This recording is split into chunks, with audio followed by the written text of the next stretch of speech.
যে আমরা শুনেছি আবু জেহেল নাকি খানার কাবার সম্বন্ধে নবীজিকে গলার ভিতর দিয়ে চাদর দিয়ে মারছিল।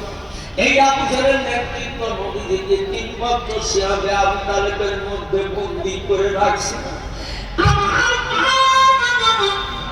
পবিত্র জমিতে ধান আমাদের মুসলমান বসে দুটি চোখের পানি দিয়ে কান্দার বলেন আল্লাহ আমার স্বামীদের জীবিত থাকতাম জিহাদের ময়দানে শহীদ মনে আমার বাবার দুটি ছেলে এরা জিহাদের ময়দানে যাবত নতুন বয়স হয় এবার মা দুটি চোখের পানি দিয়ে কাঁদবে ছেলে দুটি ঘুম ভেঙে গেল কিতাবুল মাগাজির বুখারী ঘটনা। ও মুসলমান দুই ভাই মানে ডানে বামে দাঁড়ায় মা যখন মনোযোগ শেষ করেছে দুই ভাই মাকে জড়ায় ধরে কাঁদবার বলে মা কি জন্য কাঁদতো বাবা আমরা গরিব মানুষ মা তোমাকে খেতে দিতে পারি না করতে দিতে পারি না ভালো খাবার দিতে পারি না মাথায় তেল দিতে পারি না ভালো দামি কাজে দিতে পারি না তুমি কি